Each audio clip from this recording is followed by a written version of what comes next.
ထိုင်းနိုင်ငံဘန်ကောက်မြို့ကတိုက်ခန်းတစ်ခုရဲ့ဝရန်တာပေါ်မှာရှိတဲ့ပလတ်စတစ်ပုံးကြီးတစ်ခုရဲ့ကနေတေဆုံးနေတာရက်အနှဲငယ်ကြာပြီဖြစ်တဲ့မြန်မာမျိုးသမီးတဦးရဲ့ရုပ်လောင်းကိုထိုင်းရဲတပ်ဖွဲ့ကရှာဖွေတွေ့ရှိခဲ့ပါတယ်။ဒီလူတက်မှုကြောင့်ထိုင်းလူထုကြားမှာတင်မကပဲမြန်မာလူထုကြားမှာပါတုံ့လှုပ်ခြောက်ခြားမှုတွေဖြစ်ပေါ်ခဲ့ရပါတယ်။အခုဆိုရင်ဒီအမှုရဲ့တန်တရားရှိသူတရားခံကိုမြန်မာနိုင်ငံဟင်းသရမြို့မှာဖမ်းဆီးရမိပြီလို့သိရပါတယ်။ဖြစ်စဉ်ကတော့ဘန်ကောက်မြို့ခလောင်တွိုင်တဝိုက်ကစားတောက်ဆိုင်တစ်ခုမှာစပွဲထိုးလုပ်ကင်နေတဲ့အသက်34နှစ်ရွယ်မြန်မာမျိုးသမီးဟာပြီးခဲ့တဲ့ဇွန်လ9ရက်နေ့ကတည်းကပျောက်ဆုံးသွားခဲ့တာပါ။သူမပျောက်ဆုံးနေတာကြောင့်ဇွန်လ9ရက်နေ့မှာဆွေမျိုးနီးစပ်သူတဦးက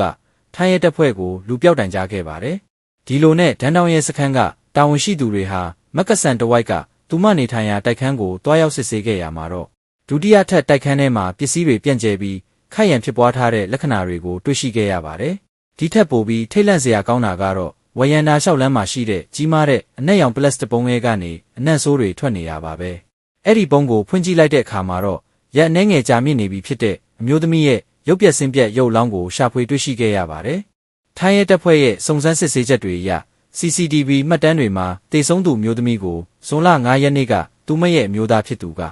အလုတ်ကနေတွားရောက်ကြိုဆိုခဲ့တာကိုတွေ့ရပါတယ်။အဲ့ဒီနောက်ဇွန်လ10ရက်နေ့မှာတော့အဲ့ဒီမျိုးသားဟာကြီးမားတဲ့ခီးဆောင်အိတ်အကြီးကြီးတစ်ခုကိုဆွဲပြီးအခင်းဖြစ်ပွားရာတိုက်ခန်းကနေအလျင်မြန်ထွက်ခွာသွားတာကိုမှတ်တမ်းတင်ထားနိုင်ခဲ့ပါတယ်။ဒီမျိုးသားဟာပချဘူရီလန်းကဘားဆိုင်တစ်ခုမှာစဖိုမှုလုပ်နေသူဖြစ်ပြီးထိုင်းရဲတပ်ဖွဲ့ကသူ့ကိုပထမဆုံးတန်တရားရှိသူအဖြစ်သတ်မှတ်ကာဖမ်းဝရမ်းထုတ်ပြီးအပြင်းထန်လိုက်လံရှာဖွေခဲ့ပါတယ်။ထိုင်းစုံစမ်းစစ်ဆေးရေးအဖွဲ့ရဲ့ကနဦးယူဆချက်အရအမျိုးသမီးကတခြားမျိုးသားတဦးနဲ့လူမှုရေးအရှုပ်ရှင်းရှိနေတယ်လို့တန်တရားဝင်နဲ့တဝင်းတို့စိတ်ကြောင့်အခုလိုရရဆက်ဆက်တက်ဖြတ်ခဲ့တာဖြစ်တယ်လို့သိရပါတယ်။ထူးခြားတာကတော့တရားခံရဲ့ဖခင်ဖြစ်သူကိုယ်တိုင်ကရဲတပ်ဖွဲ့ကိုအကြောင်းကြားပြီးဖမ်းခိုင်းခဲ့ရပါ။မြောက်ရီရက်ကွက်အုပ်ချုပ်ရေးမှူးဦးစိုးမင်းထွန်းရဲ့ပြောပြချက်အရတရားခံဟာထိုင်းကနေမနေ့ကပဲအိမ်ကိုပြန်ရောက်လာပြီးထိုင်းမှာဖြစ်ခဲ့တဲ့လူသတ်မှုကိုမိသားစုကိုဖွင့်ပြောခဲ့တယ်လို့ဆိုပါတယ်။ဒါကိုမိသားစုဘက်ကဖြောင်းဖြပြီးဒီကနေ့မနက်အစောပိုင်းမှာဖခင်ဖြစ်သူကိုယ်တိုင်ကရဲစခန်းကိုလာရောက်ဖမ်းဆီးဖို့အကြောင်းကြားခဲ့တာကြောင့်ရက်ကွက်အုပ်ချုပ်ရေးအဖွဲ့နဲ့ရဲတပ်ဖွဲ့ပူးပေါင်းပြီးဖမ်းဆီးနိုင်ခဲ့တာဖြစ်ပါတယ်။လက်ရှိမှာတော့ဖမ်းဆီးရမိတဲ့တန်တရားရှိသူအောင်ပြ